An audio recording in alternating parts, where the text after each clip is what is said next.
Hello and welcome to the Edmodo presentation. My name is Maria Hausman and I'm a math teacher at Baldwin High School. Today's session I'm going to teach you how to create a student account, how to create a teacher account, and how to use Edmodo as a professional learning network. So what is Edmodo?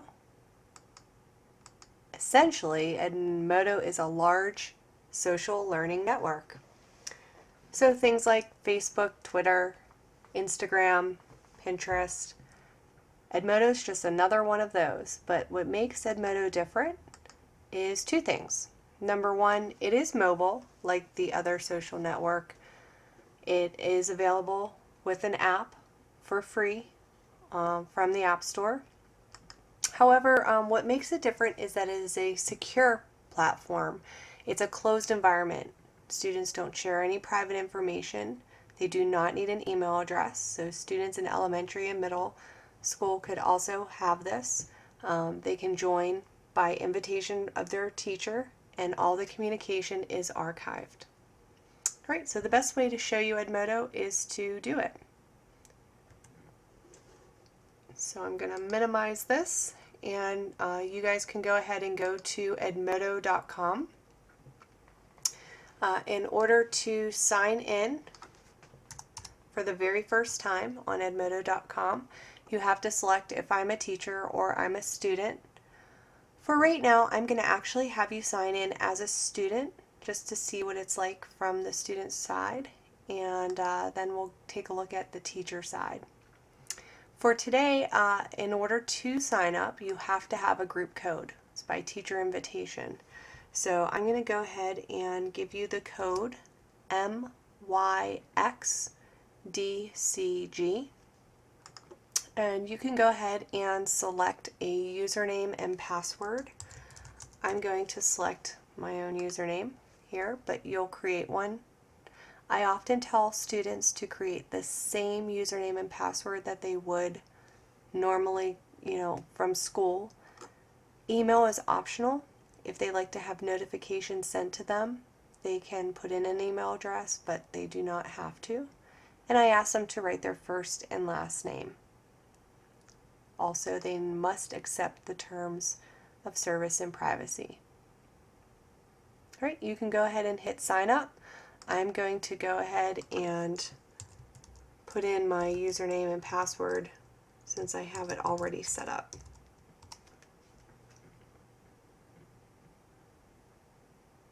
Right. As a student, this is what you would see. It essentially looks like Facebook. You have a sidebar here. You have your main wall area right here. You have some quick links to the planner, snapshot, and the apps. And at the top, where the little house is, that is your home. You can always click on that to get back to this screen. This little heartbeat monitors your progress. That's if you decide to, if your teacher sets it up as a grade book, which I have not used this feature that often. The backpack is also a nice feature. I'm going to go ahead and click on that.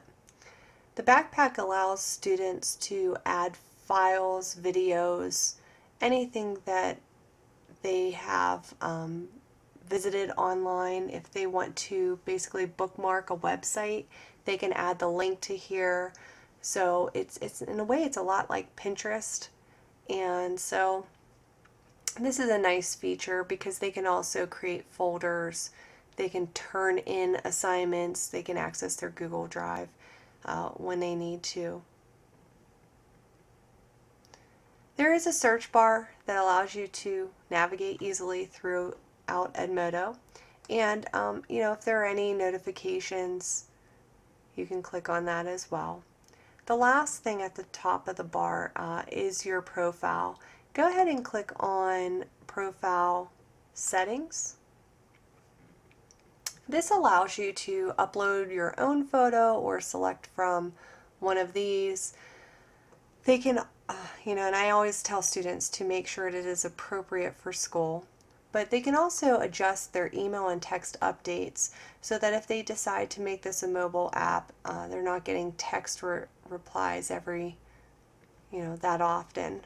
I don't communicate that often with students, but if they don't want every assignment necessarily notified to them, they can just do alerts or notes and save the updates.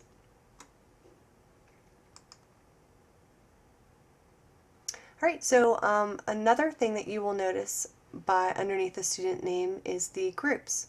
Students can be a part of more than one group. So if they are doing an English class and then also a math class, they can just simply click on the plus sign and add the group code for the second or third class.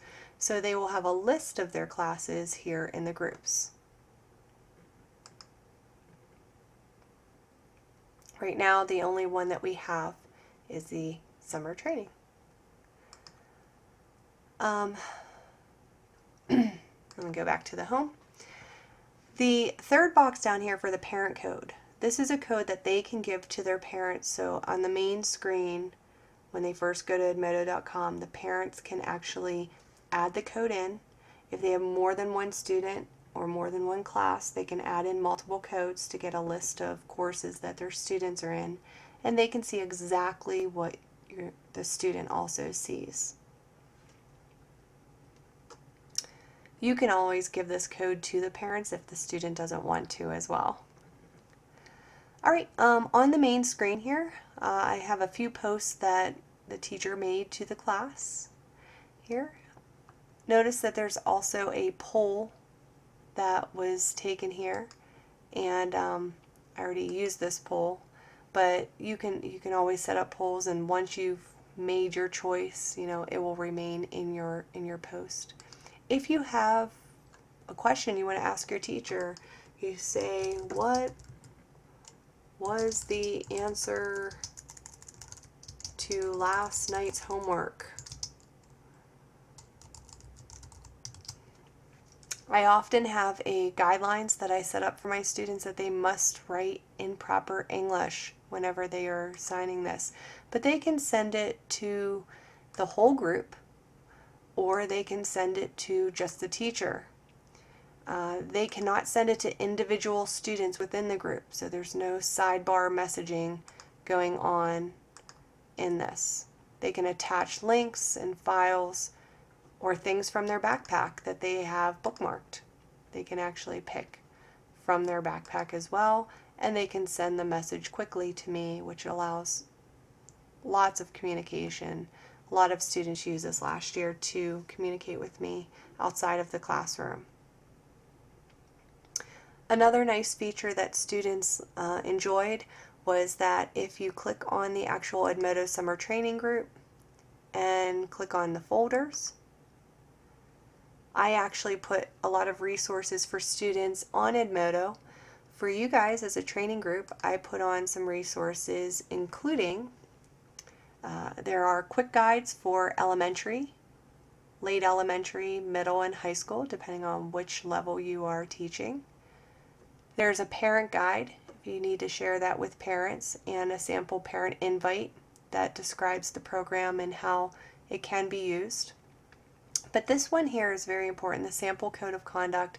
I give students that at the beginning of the year, actually in my student information sheet, where they have to sign off on the code of conduct because it is a social network, and I want them to learn proper etiquette online.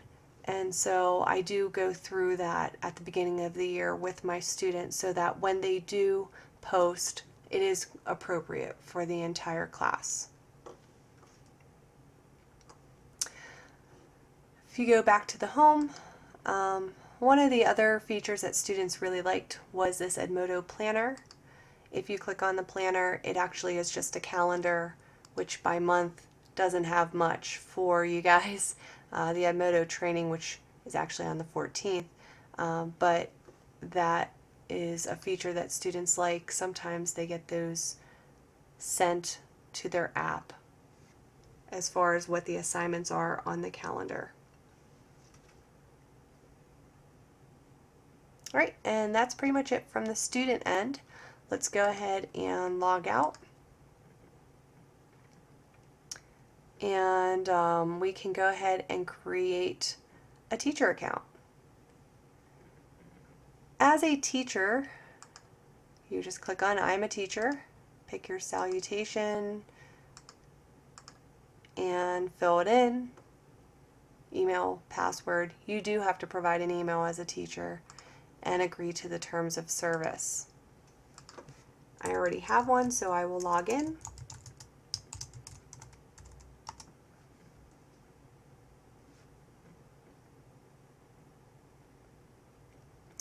As a teacher, there are many features on here. It's set up similar to a student, where there is a sidebar, the main wall, and a lot of the same features that you saw with the students.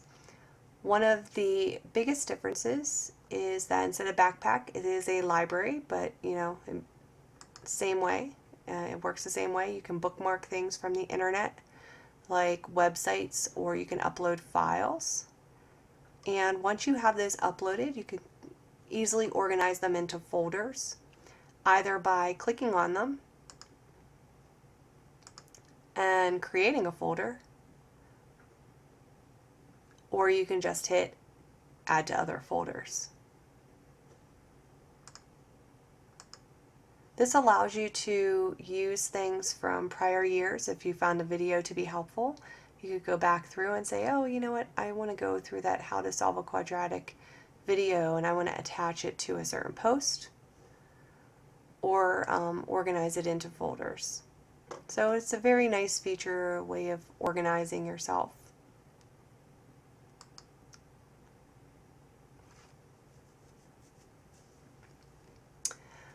Another way that I have used this year, if I click on my Algebra 1 class, for example, a lot of times I would send notes, things that you would say in class, but if a student was absent and you want to make sure they knew it, you could do that. I also attach access to their online textbook, so students could, see, they can access their online textbook through Edmodo. I've posted answers on here, given them websites, posted pictures and videos from class, the Keystone Prep book. So if they needed help in practicing factoring, you can attach links. So there's a lot of ways I can communicate with my students throughout the year.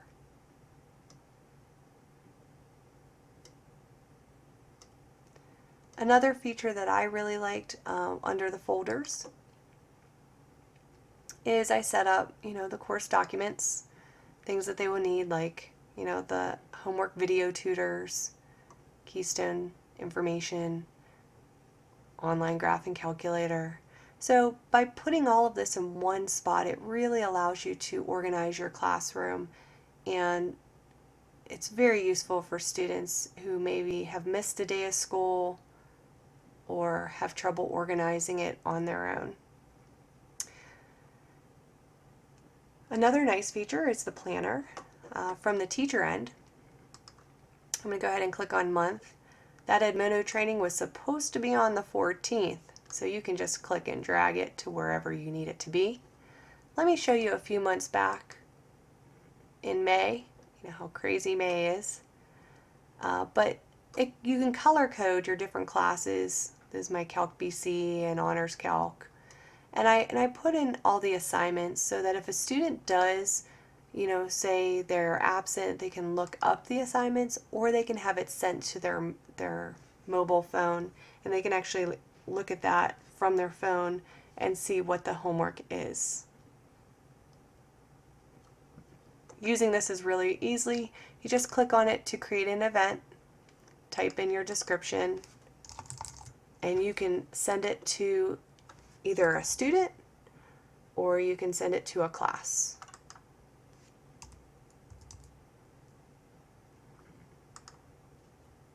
You can send it to all your groups if you wanted to.